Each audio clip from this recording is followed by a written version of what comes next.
संपूर्ण शरीराच्या सोनोग्राफीसाठी जिल्ह्यातील सर्वाधिक अत्याधुनिक सोनोग्राफी मशीनद्वारे तपासणी, जलद आणि अचूक रिपोर्टसाठी भिसे सोनोग्राफी व एक्स-रे सेंटर पलूस, संपूर्ण शरीराची सोनोग्राफी, सर्व pregnancy scans, foetal 3D 4D scan, colour Doppler, digital X ray, elastography, anomaly scan यासह दर गुरुवारी 2D इकोची सुविधा।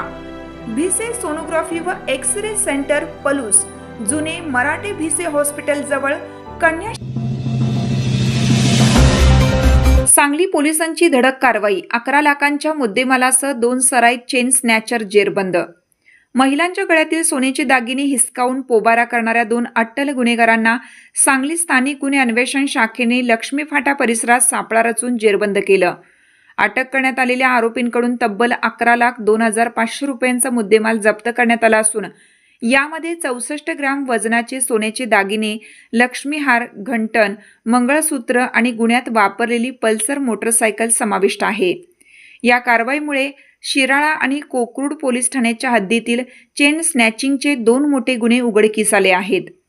लक्ष्मण चंद्रकांत चाळके वय 34 राहणार आष्टा आणि अमित नानासो बुधावले वय 27 राहणार इचलकरंजी अशी अटक करण्यात आलेल्या सराईत आरोपींची नावे आहेत।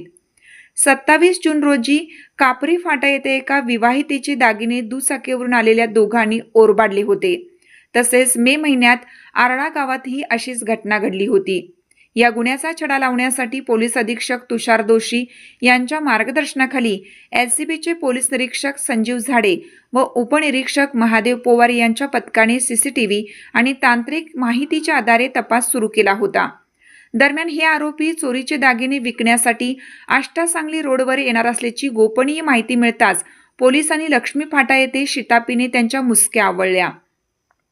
पोलिसांनी केलेल्या चौकशीत आरोपींनी दोन्ही गुन्ह्यांची कबुली दिली आहे।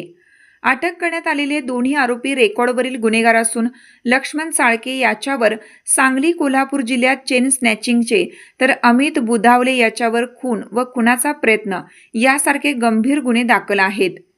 पुढील तपासासाठी आरोपींना मुद्देमालासह शिराळा पोलिसांच्या ताब्यात देण्यात आला आहे।